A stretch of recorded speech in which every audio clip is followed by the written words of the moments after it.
Après l'installation de la version d'évaluation d'Arcade, vous allez avoir une icône pour le démarrer.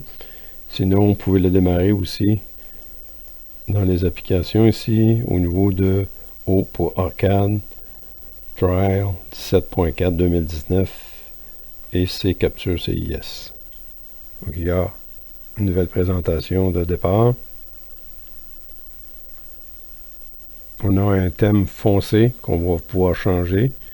Les icônes, donc on a déjà une configuration par défaut. Il y a la page de bienvenue qu'on peut fermer. On va créer un nouveau projet. C'est la même chose.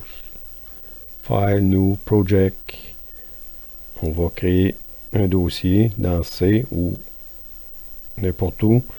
Donc, New, Folder, c'est dossier. On va appeler EP pour électronique de puissance. Souris droite, encore une fois, un nouveau dossier à l'intérieur pour le premier projet que je vais appeler projet 1.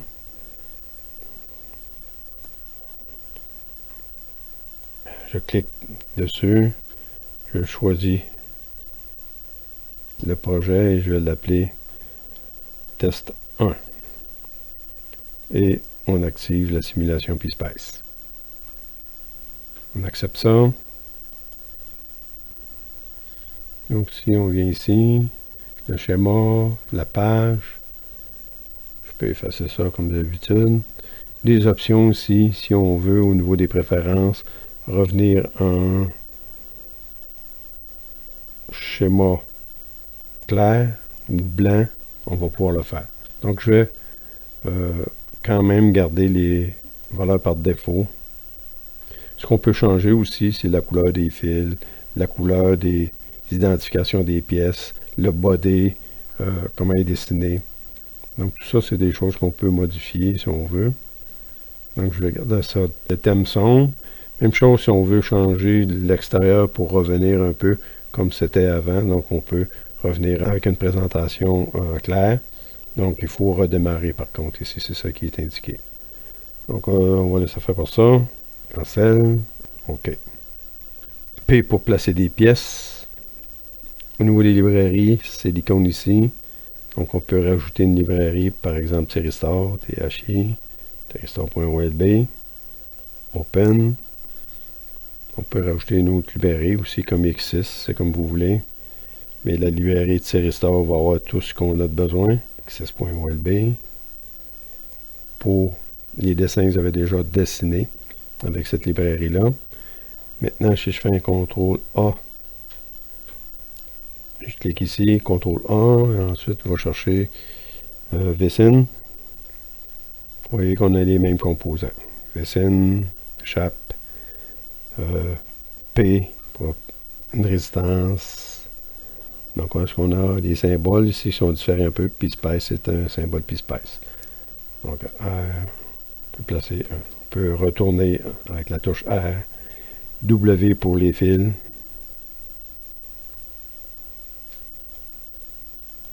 Échappe, etc. W, voilà, échappe. Maintenant, I. Touche I pour zoomer. 0 de DC, 170, la fréquence 60, AC 0. Si je viens ici, pour la simulation, dans le domaine du temps, on va dire 2 périodes, 33.33 milli, et 100 calculs par milliseconde, 0.01 milli. OK. Je me mets une sonde, dans une sonde de tension ici. On a les sondes différentielles de tension, courant, puissance, etc. Il y en a même de nouvelles, P. Ensuite, si on lance la simulation, OK, j'ai pas mis de... Donc je clique là-dedans, N pour un alias, on va l'appeler 0. Enter, on va le mettre ici. Échappe. On va sauver ça. Lançons la simulation. Il y en avait une, mais elle avait été, il y avait une erreur. Maintenant, on a notre forme d'onde. Ici, on peut changer au niveau des outils, les options. on peut changer les couleurs comme auparavant. Donc, couleurs de fond, etc. Couleurs d'avant. Je vais le laisser là. Je vais prendre les couleurs par défaut. Un petit rappel aussi concernant les traces. Donc, si on veut ajouter une trace, bien sûr, on a les valeurs moyennes, valeurs efficaces, tout est pareil comme avant. Alors, je reviens au niveau des axes pour ajuster l'axe. Mettons, si on veut des degrés en bas. Donc, au niveau des variables, je multiplie par 360 degrés, je divise par 16,67 milli en 60 Hz. OK. Et puis, on peut avoir, mettons, deux périodes jusqu'à 720 degrés. Et la grille, on peut choisir une grille, par exemple, aux 60 degrés. Et on va avoir des sous-grilles aux 30 degrés. Donc 30, 60, etc. Donc maintenant, on pouvait le faire dans l'autre, mais je ne l'avais pas montré. C'est si on va dans Windows, Display Control, on donne un nom ici à la configuration qu'on vient de faire. Je vais l'appeler degré. Pas d'accent, s'il vous plaît, dans les applications anglaises comme ça. On fait un save, on fait un close. Donc si je refais une analyse, il refait les calculs, puis il retombe avec des valeurs du temps de même. Donc la configuration qu'on vient de faire pour les degrés, on a juste à revenir ici, Display Control, et puis on double-clique sur degrés et on obtient notre configuration comme avant. Les curseurs fonctionnent comme auparavant. Les fonctions, crête aussi, l'étiquette, le tableau, tout ça fonctionne comme avant. Pour la FFT, on doit revenir en millisecondes. La FFT, elle est ici. Au niveau des axes, on peut se rendre jusqu'à 600 Hz par exemple. Et on voit que tout est à 60 Hz.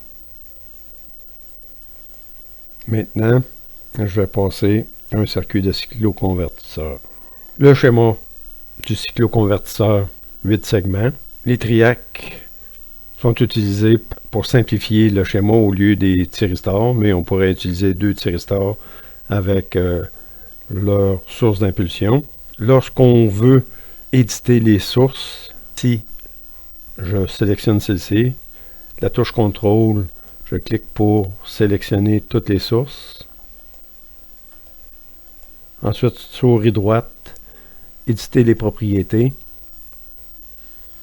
Donc, on obtient à ce moment-là, si on choisit PSpice, Capture PSpice, on obtient toutes les propriétés. Et ici, on peut tout changer les propriétés d'un même coup.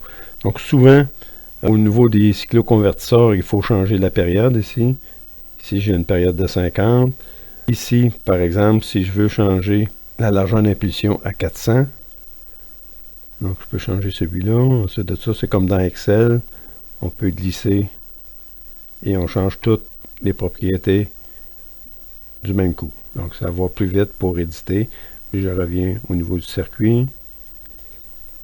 En cliquant sur la page, clique dedans pour faire disparaître ça. J'ai déjà des sondes installées différentielles pour voir les sources d'impulsion du triac X1 et la tension de sortie. Si je lance ça,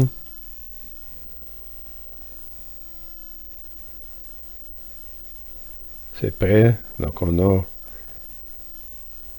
les sources d'impulsion. On a une ici pour déclencher, une autre là, une autre là et une autre là. Donc on a les 4 impulsions. Voilà, comme ça, la grille principale aux 150 degrés et les grilles intermédiaires aux 30 degrés. On peut sauver ça.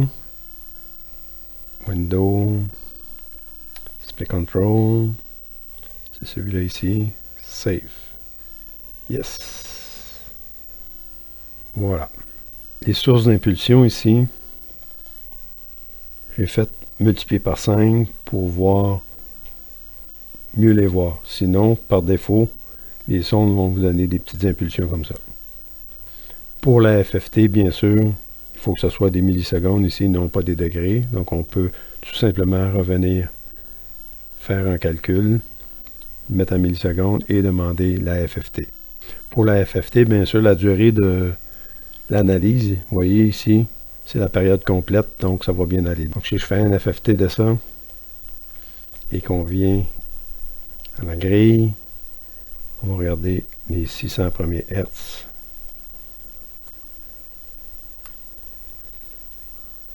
Et on voit qu'ici, c'est à 20 Hz. On peut toujours mettre une étiquette 20 Hz, 177 volts, c'est ce qu'on voit aussi dans le tableau. 177 volts d'amplitude, donc ça nous donne 125 volts efficaces à 20 Hz. En résumé, le fonctionnement est assez semblable à la version qu'on avait en laboratoire, sauf au niveau de la présentation des icônes un peu et le thème. Pour les autres cycloconvertisseurs, c'est pourrait qu'on ait besoin d'autres impulsions ici. Donc tout ce qu'on a à faire, c'est on enlève celui-là ici et on rajoute des impulsions et on ajuste les temps d'amorçage des triacs, selon ce qui est montré dans la théorie. Terminé.